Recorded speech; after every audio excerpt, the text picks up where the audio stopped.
Good morning guys! Kamusta kayo? Maaga nga akong nagising kasi nga pupuntahan naman namin yung aming bukid. At dahil nga umuulan, sigurado namang maputik ang ating daanan. Yan po, bago po tayo makarating doon sa bundok, dadaanan po natin yung isang malaking fish pond po. Dahil nga po palaging umuulan dito sa Masbate, kung kaya napakaputik ng daanan. Kaya hindi ko na talaga natiis at binitbit ko na ang aking tsinelas. Kasi nga, baka maya-maya, pak! At yun. Nandito na naman tayo sa tulay. Ito yung maliit na tulay. Dadaanan natin yan bago makarating doon. Yan, hawak-hawak lang mga besh. Baka maya madulas tayo at mahulog. So yun, maraming tulay tayong dadaanan. Ito yung pangalawang tulay. So bali noong mga maliliit pa madalas kaming naliligo dyan sa may ilog at nangunguha ng pwedeng maging pang-ulam. So yan, tumawid na po tayo sa tulay. So tinanggal ko na po yung tsinelas ko kasi nga madulas po. Tsaka maputik po yung daan kasi palagi pong umuulan dito sa amin sa Masbate. Yan. Kaya, kailangan mo talagang mag-ingat para makatawid ka doon sa dulo ng walang hanggan. So, lakad-lakad tayo mga best. Medyo malayo-layo pa yung lalakbayan natin. Mga 10 bundok pa yung dadaanan natin bago marating yung aming bukirin. Charot. So, yun na nga mga best. Nandyan na tayo. Yan yung aming munting kubo na hindi matapos-tapos, mga 1 taon na. Ayun, yung mga nakikita nyo, mga ano yan, gabi ba yan sa inyo? Iwan ko sa inyo. At yan, mulberry yan. Yan yung mulberry. Madali lang naman magpatubo niyan. Kuha lang kayo ng sanga, ilagay nyo lang sa lupa. Basta hindi lang nagagalaw yung lupa. Yan, tutubo yan, magkakadahon. So, tanggalin muna natin yung mga yung mga damo-damo para naman syempre mabuhay yung ating mulberry ng pangmalakasan. Syempre, nagtanim din tayo ng mga sili. Kasi nga, para pag pumunta tayo ng bukid, hindi na tayo magdadala, bibili pa ng sili kasi nga naman ang mahal-mahal yan. May malunggay tayo para healthy living at saka yung ampalaya tumubo lang yan dyan. So yan, kunin natin yung mga damo-damo mga besh para sure na mabuhay yung ampalaya kasi nga minsan lang naman tayo makapunta dito sa bukid. Kaya sulitin na po natin So yan na po yung ating kamote na tinanim. Yan, napakaganda po talaga sa pakiramdam kapag kayo pinagpaguran mo ay nakikita mong tumutubo. Siyempre, meron diyang mga, tawag sa amin yan dito ay hapay. Meron diyang mga hapay-hapay na ganyan kasi taninim yan ng mama ko noon. So yan, may mga mga natira pa. Yan, nilalagay yan sinabaw na corning baboy. So yun na po yung kamote natin. Talagang tanggal ng stress kapag ka pumupunta ako dito sa bundok, yung mga pinagpaguran mo, ay nakikita mong tumutubo. Kung gusto mo ng talbos ng kamote, ay yan, free lang, bibigyan kita isang sako, charot. So yan, nagtanim pa rin kami ng mga yung mga hapay-hapay dyan sa mga gilid-gilid. So, hindi yan basta-bastang ilalagay mo lang dyan kasi kailangan mo siyang anuhin talaga ng pangmalakasan.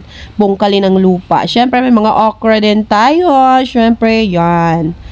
Yan, hapay yan, hapay. Ewan ko ang tawag niyan sa inyo. Hapay or butig. So, ayun.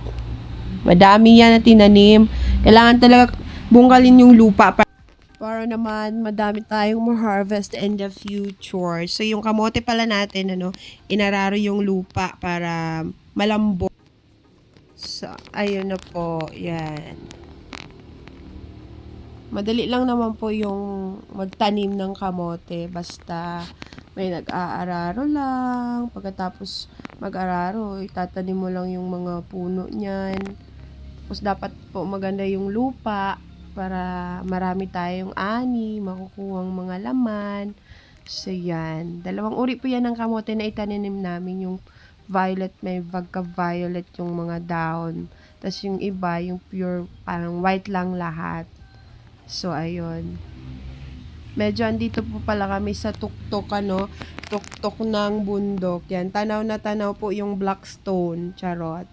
Basta natatanaw po yung mga kabilang bundok pag andito ka sa ibabaw, sa mataas na part. So, natatanaw din po yung dagat. Yan, kung gusto mo magmuni-muni at na-stress ka sa buhay, punta ka lang dyan at tingin-tingin sa mga puno. Char. Yan. So, yon, linis-linis muna si manay nyo para naman syempre yung mga stem ng kamote para pag humaba siya, pag nakadikit yan sa mga kahoy-kahoy, hindi yan basta-basta magkakalaman kasi nga ang roots niya hindi nakaano sa lupa. Kailangan makadiretso sa lupa yung kanyang mga ugat-ugat. So, ayun, tanggalin natin yung mga kahoy kasi nga marami pang mga kahoy-kahoy. Kasi nga mga besh, minsan lang tayo makaakyat ng bundok. So, ayun. Medyo malamig po ang panahon na yan. So, yan, dito na part po na ito, may mga tanim po tayong mga cassava or sa amon balanghoy or balinghoy. Yan, mga balinghoy yan. Tinanim din namin para syempre, kung gusto mong kumain yan, makakakain ka. So, yun naman sa mga gilid, daghan kaayog butig o damo kaayog butig. Kasi tinaniman niya ng nanay ko noon. Tapos, yung mga natira na mga laman na iba, yan, dumami po sila. Yun, hashtag laman. Unod, saon ba, uy. So, ayun, ang dami po talaga. So, itatransfer pa po yan para magdamo ba yung unod ba? So, ayun. Yan, ang dami po niyan. So, syempre, mataas po yan. Ay, dugaya makautod.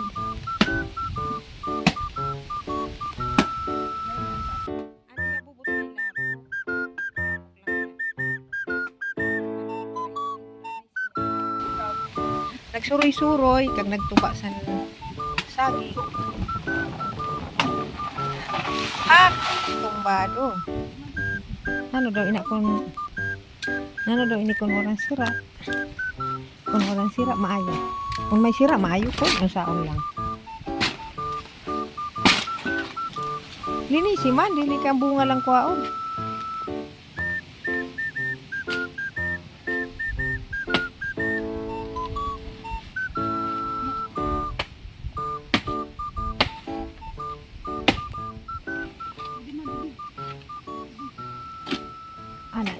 Anay, di kita makalukso sa bato kay ani hatas.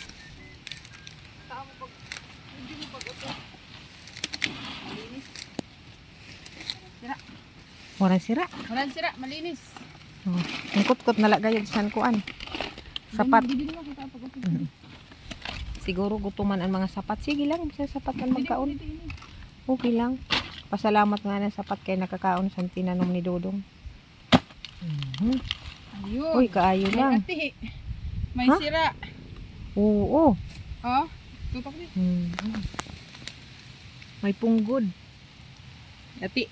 Pero di bali lang basta kaya ada sa ano. Yun. Sige. Ito kay video ako.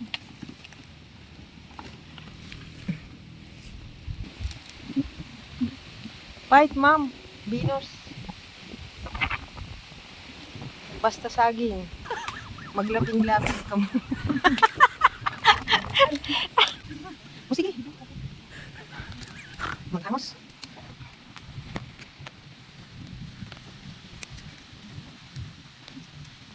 Hindi na ugang ka daw. Ina sa bukod niya, lapok lang. Ayaw mo naman, pag-alis sa bukid, kung nagkauran. Walingay ang lapok. Maayo kung init ang panahon. Ingungan pa. Dali nga dalawang sa nilahong balay. So, ayun na nga, dahil wala tayong pang-ulam, kuha tayo ng puso ng saging, hindi ang puso niya, no? Kukunin natin yan, susungkitin natin yan hanggang sa makuha natin. So, ayun, talasan natin yung panungkit natin kasi nga para masungkit natin ang tumoy-tumoy sa puso ng saging. So, ayun, ayusin natin yung kawayan natin, yung panungkit natin kasi hindi natin naaabot, hindi natin nakukuha. kailangan talaga ng pangmalakasang energy pagka kumukuha tayo ng puso ng saging, lalo na't wala tayo yung tinatawag naming sanggot ba yun, yung pangkuha ng puso ng saging na para siyang itak. So ayan, yan na lang yung gawin natin. So yun, sa wakas nakuha din natin sa tinagal-tagal na panahon, mga 5 years ko po yung sinungkit. Yan, after 5 years na po, violet na po yung kulay niya. Charot. So, ayun, 2 puso ng saging yung kukunin natin kasi masarap yan ulamin. Ginagawa namin yan, pinaiinitan lang ng tubig, sasawsaw sa suka, tauyo, tsaka limon, tsaka sili. So, yun, solve ng ulam. So, dyan, kailangan naman dyan ng lakas. Nakpo, para makuha yan. Hala, sungkitin mo. Yan, sige pa. Dukdukin mo ng pangmalakasan. So, ayun. Sa wakas, nakuha din natin ang puso ng saging. Siyempre po, lilinisan na po natin yung puso. Tatanggalin natin yung mga balat. Tapos para pagdating sa bahay ay lulutuin na lang.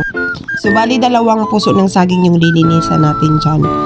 Para marami sila. No? Yan yung pangalawang puso ng saging. Siguro naman kayo, marunong naman kayong magbalat ng puso niyan. Mabilis lang, madali lang naman yan.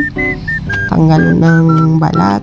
So yan. Siyempre dapat may gamit kayong itak. So siyempre pagkatapos ng mahaba-habang oras, paborito talaga namin yung daing. Nagbabaon kami niyan dito sa bundok para pagkatapos ng trabaho, mapapagod ka, kain ka ng saging, tapos ulam mo ay toyo. Ay nako,